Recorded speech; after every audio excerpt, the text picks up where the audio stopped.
থাকতে হয়। তো আমি অতি সংক্ষেপেই বক্তব্য শেষ করব, তারপর আমাদের অনুষ্ঠান আরো রয়েছে। আমাদের যারা এখানে বিভিন্ন সেক্টরে যারা আমাদের ত্রিপুরা রাজ্যকে যারা সমৃদ্ধশালী করেছে তাদেরকে সম্মাননা করা হবে।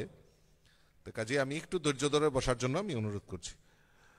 আজকে আমরা সবাই জানি, আজকে আমরা স্বামীজির জন্ম দিবস, স্বামী বিবেকানন্দের জন্ম দিবস উপলক্ষে যুব দিবসকে সামনে রেখে আমাদের ভারতীয় জনতা পার্টির যুব মোর্চার উদ্যোগে আজকে তরুণের অগ্রযাত্রা এই স্লোগানকে সামনে রেখে যে আমরা আয়োজন করেছি, অনুষ্ঠানের আয়োজন করেছি। এখানে উপস্থিত রয়েছেন রাজ্যের প্রাক্তন মুখ্যমন্ত্রী এবং বর্তমান সাংসদ, আমার আপনার সবার প্রিয় নেতা শ্রী বিপ্লব কুমার দেব মহোদয়, এবং যার পৌরোহিত্যে আজকের এই অনুষ্ঠান সংগঠিত হচ্ছে আমাদের যুব মোর্চার প্রদেশ সভাপতি এবং আমাদের বিশালগড়ের সম্মানিত বিধায়ক আদরণীয় শ্রী সুশান্ত দেব মহোদয়। উপস্থিত রয়েছেন ভারতীয় জনতা পার্টির প্রদেশ কমিটির সাধারণ সম্পাদক এবং যুব নেতা শ্রী বিপিন দেববর্মা মহোদয়, এবং আমাদের এই অনুষ্ঠানকে যিনি আরো গৌরবান্বিত করেছেন আমাদের এই রাজ্যের মেয়ে পদ্মশ্রী দীপা কর্মকার মহোদয়া, এবং উপস্থিত আমার যুব মোর্চার ভাইয়েরা বোনেরা, এবং যারা আমাদের বিভিন্ন আমাদের স্পোর্টস অ্যাক্টিভিটি হোক, আমাদের কালচারাল অ্যাক্টিভিটি হোক, এই রাজ্যেরকে যারা সুনাম অর্জন করেছেন এখানে উপস্থিত রয়েছেন, সকলকে আমি আন্তরিকভাবে অভিনন্দন এবং শুভেচ্ছা জানাচ্ছি। আমরা জানি যে 1863 খ্রিস্টাব্দের এই 12ই জানুয়ারি আমাদের স্বামী বিবেকানন্দ অর্থাৎ নরেন্দ্রনাথের জন্ম হয়েছিল পশ্চিমবাংলার একটি বনেদি পরিবারে, এবং আমরা আমাদের ভারত সরকার 1948 সালে আমাদের এই দিনটিকে যুব দিবস হিসাবে ঘোষণা করা হয়েছে। এবং এই স্বামী বিবেকানন্দ মাত্র 39 বছর বয়সে ওনার এই কর্মময় জীবনে আমাদেরকে, আমাদের এই ভারতবর্ষের হিন্দু সনাতন ধর্মের প্রচার প্রসারকে পাশ্চাত্য উনি প্রচার প্রসারের জন্য যে আমাদের এই ভারতবর্ষের হিন্দু সনাতন ধর্মকে যদি পরিচয় করিয়ে থাকেন আমাদের বীর সেনাপতি স্বামী বিবেকানন্দ। আমরা আমাদের যুবদের প্রতীক হিসাবে আমরা উনাকে চিনি। জীবে প্রেম করে যেই জন সেই জন সেবিছে ঈশ্বর, উনার যে উক্তি, এই উক্তি আমাদের কাছে আজকে একটা প্রধান হয়ে দাঁড়িয়েছে। কারণ আজকে আমরা তারুণ্যের অগ্রযাত্রা এই কনসেপ্ট নিয়ে আজকে আমরা সমবেত হয়েছি। অর্থাৎ আমাদের যে নেক্সট জেনারেশন, আমাদের এই ভারতবর্ষের স্বমহিমা ভারতবর্ষের হাল ধরার জন্য আমাদের এই যুব শক্তি অর্থাৎ আগামী প্রজন্মকে তৈরি করার জন্য আমাদের ভারতবর্ষের যশস্বী প্রধানমন্ত্রী নরেন্দ্র মোদীজির নেতৃত্বের সরকার সেই দিকে অগ্রসর হচ্ছে।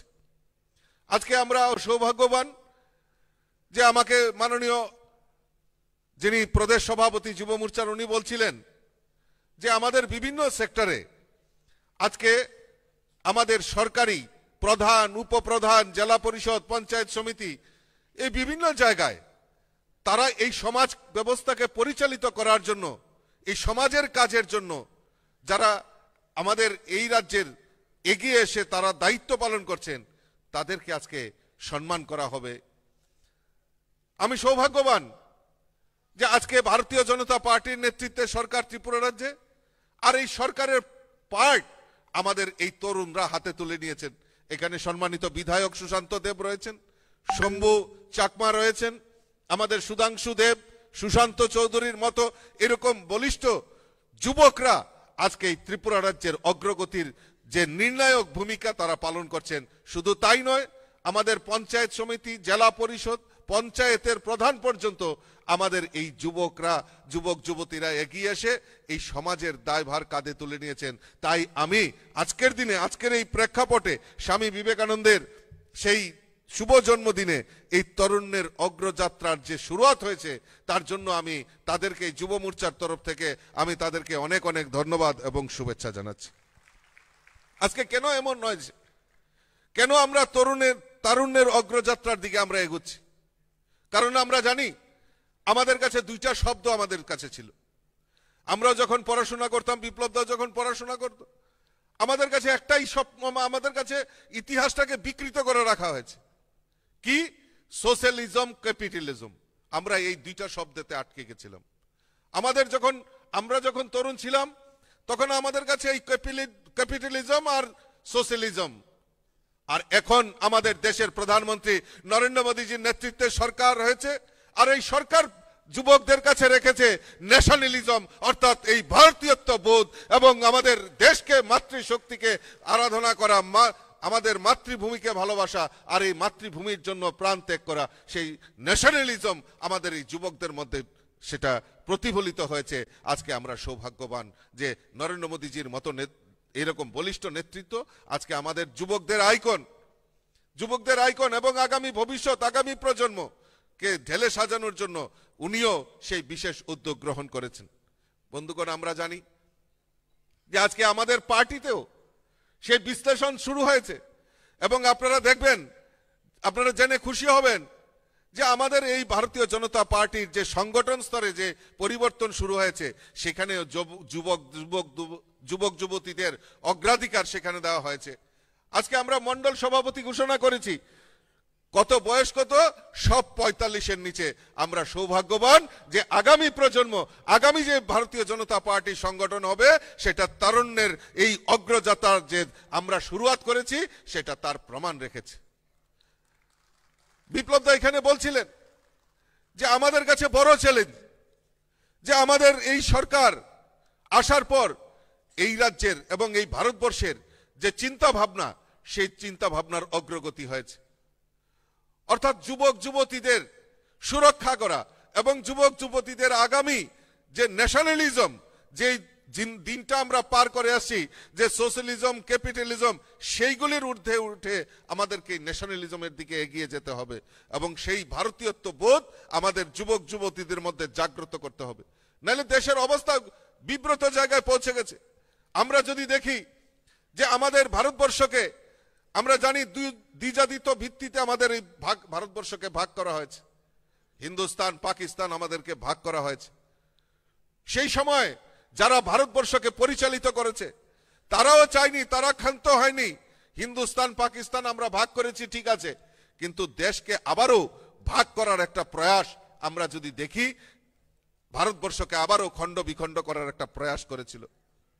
আমরা জানি যে কাশ্মীর 370 ধারা সেখানে লাগু করে আমাদের এই ভারতবর্ষকে ভাগ করার প্রয়াস হয়েছে। আমাদের এই উত্তর পূর্বাঞ্চলকে আপনারা জানা, ইতিহাস জানা দরকার। আমাদের এই উত্তর পূর্বাঞ্চলকেও সেই ভারতবর্ষ থেকে ভাগ করার প্রয়াস সেই সময় হয়েছিল। অর্থাৎ এই ভারতবর্ষকে 3 ভাগে ভাগ করার একটা প্রয়াস চলছিল, একটা হিন্দুস্তান, একটা পাকিস্তান, আর এই উত্তর পূর্বাঞ্চলকে আরো ভাগ করার প্রয়াস চলছিল। কিন্তু আমাদের সর্দার বল্লভভাই প্যাটেল, লৌহ পুরুষ যাকে বলি আমরা, সর্দার বল্লভভাই প্যাটেলের জন্য আমাদের এই উত্তর পূর্বাঞ্চল রক্ষা পায়, নতুবা সেই সময় কাশ্মীরের মতো এই উত্তর পূর্বাঞ্চলকেও আলাদা করার প্রয়াস করেছিল। এরকম একজন নেতৃত্ব আমাদের ভারতবর্ষের জন্ম হয়েছে, যিনি আজকে ভারতবর্ষের প্রধানমন্ত্রী নরেন্দ্র মোদীজি। সেই ভারতের অখণ্ডতাকে রক্ষা করার জন্য 370 ধারা বিলুপ্তি করে আমাদের কাশ্মীর, আমাদের ভূস্বর্গকে রক্ষা করার দায়িত্ব আমাদের প্রধানমন্ত্রী কাঁধে তুলে নিয়েছেন। বন্ধুগণ, এই যুব শক্তিকে জাগ্রত করার লক্ষ্যে আমাদের ভারতবর্ষের যশস্বী প্রধানমন্ত্রী নরেন্দ্র মোদীজি কাজ করছেন। এবং আমরা জানি এই 2018 সালে ত্রিপুরা রাজ্যে পরিবর্তনের পর আজকে এই আমাদের ভারতীয় জনতা পার্টির নেতৃত্বে সরকার, এই সরকার যুবদের সরকার, এই রাজ্যের আগামী ভবিষ্যতের যারা কাণ্ডারি তাদের অনুগামী সরকার। আজকে এখানে দীপা কর্মকার বসে রয়েছে।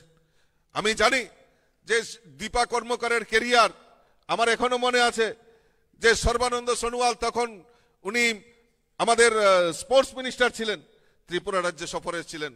বিপ্লবদা তখন প্রদেশ সভাপতি। এয়ারপোর্টে গিয়ে উনি বললেন যে এয়ারপোর্টে আমরা দীপা কর্মকারকে ডেকে নিয়েছিলাম, সর্বানন্দ সোনোয়ালকে আমরা অনুরোধ করেছিলাম, এখানে তখন কমিউনিস্টের স্টেট, কমিউনিজম কোনোদিনও মানুষকে ওই সোশ্যালিজম আর ক্যাপিটালিজমের মধ্যে সীমাবদ্ধ থাকে। দীপা কর্মকারের কেরিয়ার তৈরি হবে, সেই কমিউনিস্টরা কোনোদিনও চায়নি। আমাদের সর্বানন্দ সোনোয়াল বলেছেন যে এই ত্রিপুরা রাজ্যে ফর্ম ফিট নেই, আমাদের দীপার কেরিয়ার তৈরি করতে হবে, দীপাকে বাইরে গিয়ে দিল্লিতে যাতে সে ট্রেনিং নিতে পারে তার ব্যবস্থা করার জন্য তৎক্ষণাৎ আমাদের সর্বানন্দ সোনোয়ালজি ওনাকে পারমিশন দিয়ে দীপাকে সেই দিল্লিতে গিয়ে সেই ব্যবস্থা অর্থাৎ ট্রেনিং করার জন্য ব্যবস্থা করে দেওয়া হয়। আজকে দীপা কর্মকার তৈরি হয়েছে।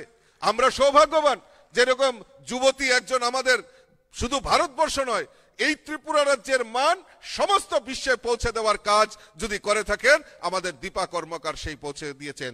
এই আমাদের তারুণ্যের অগ্রযাত্রার সেইখান থেকেই শুরুয়াত হয়েছে। আজকে এখানে অনেক যারা আমাদের যুবক যুবতীরা বসে রয়েছেন, আমি গত পরশুদিন আমি যুব মোর্চার সভাপতিকে বলেছি যে তাদেরকেও ডাকতে হবে। আগামী প্রজন্ম যারা অপেক্ষা করছে তাদেরকে ইন্সপিরেশন দিতে হবে, কারণ আমাদের ওই সোশ্যালিজম আর ক্যাপিটালিজম থেকে আমাদের বাইরে আসতে হবে, ন্যাশনালিজমের দিকে আমাদের যুবক যুবতীদেরকে অগ্রসর করতে হবে। সেই লক্ষ্যমাত্রা রেখে আমাদেরকে কাজ করতে হবে, আর আমাদের যুবকরা, আমাদের সরকার সেই দিশা নিয়ে কাজ করছে। আজকে আমি দেখি বিভিন্ন জায়গায় যে আজকে বলছেন যে কর্মসংস্থান নেই, ত্রিপুরা রাজ্যের সমস্ত কিছু চাকরি হচ্ছে না, অমুক হচ্ছে না, তমুক হচ্ছে না। আমি প্রশ্ন রাখতে চাই আপনাদের মাধ্যমে যে আজকে এই ত্রিপুরা রাজ্যে আমাদের 2018-তে সরকার প্রতিষ্ঠার পর এখন পর্যন্ত 13,654 জনের সরকারি নিয়মিত সরকারি চাকরি হয়েছে। এছাড়া 12,419 জনের অনিয়মিত অর্থাৎ ক্যাজুয়াল হিসাবে সরকারিভাবে তাদের চাকরি হয়েছে, কর্মসংস্থান হয়েছে। আজ পর্যন্ত একটি মামলা হয়েছে? একটিও মামলা হয়নি, কারণ ওই ট্রান্সপারেন্ট রিক্রুটমেন্ট পলিসি তাকে 100% তাকে মান্যতা দিয়ে আমাদের সরকার সেই দিশা নিয়ে কাজ করছে। যুবকদের বলছি, এখনো হতাশ হওয়ার কোনো কারণ নেই। আগামী দিন অতি শীঘ্রই আমাদের সরকার আরো যুবকদের জব অর্থাৎ এই সরকারি কর্মচারী হোক, তাদের রোজগারের ক্ষেত্রেই হোক, আমাদের সরকার অগ্রণী ভূমিকা নিয়ে কাজ করবে। বন্ধুগণ, সেই দিশা এবং আমাদের সরকার সেই পলিসি নিয়ে সেই কাজ করছে। আমি বলবো এই যে দিশা, এই যে নতুন মানুষের কাছে, যুবকদের কাছে অগ্রগতির পথ দেখানো, সেটা একমাত্র আমাদের এই ভারতীয় জনতা পার্টি সম্ভব। তার এই দিশা নিয়ে আমাদের সরকার কাজ করছে। বিপ্লবদা বলছিলেন যে কোন সময় আমি দেখি প্রায় সময় অনেক পত্রপত্রিকা, এখানে মিডিয়ার বন্ধুরা আছেন, অনেক পত্রপত্রিকা, অনেক ফেসবুকে দেখি যে আমি একটা ডান্ডা নিয়ে মিছিল করছিলাম, আর সেই ছবি এখনো সমস্ত জায়গায় ভাইরাল করে, আর সন্ত্রাসবাদী বলে। আরে ভারতীয় জনতা পার্টি 91 থেকে ভারতীয় জনতা পার্টির সঙ্গে জড়িত রয়েছে। আমরা কয়েকজন ছিলাম, আজকে রামপ্রসাদ পাল, প্রতিমা ভৌমিক, এরকম বলিষ্ঠ যারা আরো অনেকে ছিলাম আমরা, আর সেই সময় সামনে গিয়ে তাদের সঙ্গে মোকাবেলা করেছি। কারণ ওই ক্যাপিটালিজম আর সোশ্যালিজমের আমরা বিশ্বাস ছিলাম না, আমরা বিশ্বাস ছিলাম ন্যাশনালিজম। আর এই ন্যাশনালিজমের জন্য যদি প্রাণ বলিদান করতে হয়, তার জন্য প্রস্তুত আছি। আর তাকে রক্ষা করার জন্য, এই আমাদের ন্যাশনালিজমকে রক্ষা করার জন্য আমাদের যদি সংঘর্ষ করতে হয়, কারণ ভারত কেশরী ডক্টর শ্যামাপ্রসাদ মুখার্জি আমাদের সেই পথ দেখিয়েছেন যে প্রতিবাদ করো, প্রতিরোধ করো, প্রয়োজনে প্রতিশোধ নাও, তবু আমরা ময়দান ছাড়বো না। ওই ন্যাশনালিজমকে আমরা কোনো সময় আমরা বিসর্জন দিতে পারি না। সেই দৃষ্টিভঙ্গি নিয়ে আমরা কাজ করেছি। আজকে আমি সৌভাগ্যবান, আজকে আমি রাজ্যসভার সাংসদ হয়েছি, প্রদেশ বিজেপির সভাপতি হয়েছি। আমি যখন আমি যুব মোর্চা হিসাবে যোগদান করেছি, তখন হয়তো আমি নিজেও ভাবতে পারিনি যে আমি কোনোদিন আজকে প্রদেশ সভাপতি হব, আজকে রাজ্যসভার সাংসদ হব। বিপ্লবদা দীর্ঘদিন লড়াই করেছে কমিউনিস্টের সঙ্গে, উনার পরিবার লড়াই করেছে, উনার বাবা জনসংঘের থেকে রাজনীতি করে আসছেন, তো উনিও লড়াই করেছেন সিপিএম এর সঙ্গে। আজকে উনি মুখ্যমন্ত্রী হয়েছেন, আজকে উনি লোকসভার সাংসদ হয়েছেন। অর্থাৎ আমাদের কাছে সেই অস্ত্র রয়েছে যে আজকে আমরা ন্যাশনালিজমে বিশ্বাস করি। আজকে আমাদের রাজ্যের মাননীয় মুখ্যমন্ত্রীও এই যুবকদের নিয়ে, যুবকদের কথা চিন্তা করে, যুবকদের যে উন্নয়নের জন্য আমাদের সরকার কাজ করছে, আর সেই দিশা এবং দশা মানুষের কাছে পৌঁছে দেওয়ার জন্য আমরা যারা হলে যুবকরা বসে রয়েছি, আমাদের আজকে প্রতিজ্ঞা করতে হবে। আজকে আমাদের দিন, এই যুবকদের দিন, যুব দিবস আমরা উদযাপন করছি। স্বামী বিবেকানন্দর দেখানো সেই পথকে জাগো, উঠো এবং এই সমাজের জন্য কাজ করো। এই যে আমাদেরকে পথ দেখিয়েছেন স্বামীজি, সেই পথে আমাদেরকে পরিচালিত করতে হবে, আমাদের জীবনকে চালিয়ে যেতে হবে। তবেই আমরা যে আমাদের যে সংকল্প যে এক ত্রিপুরা শ্রেষ্ঠ ত্রিপুরা, এই এক ত্রিপুরা শ্রেষ্ঠ ত্রিপুরা গড়ার লক্ষ্যে সবাই আমরা একসাথে মিলে যদি কাজ করি, তাহলে আমার দৃঢ় বিশ্বাস যে আমরা এই এক ত্রিপুরা শ্রেষ্ঠ ত্রিপুরা আমরা গড়তে পারবো এবং এই ত্রিপুরাকে সমৃদ্ধশালী করতে পারবো। আমি আমার বক্তব্য বেশি দীর্ঘায়িত না করে আমি সকলকে এই যুব দিবসের অনেক অনেক শুভেচ্ছা এবং অভিনন্দন জানাচ্ছি। স্বামীজিকে আমি প্রণাম জানাচ্ছি যে উনি আমাদেরকে এই যুবকদেরকে যে পথ দেখিয়েছেন।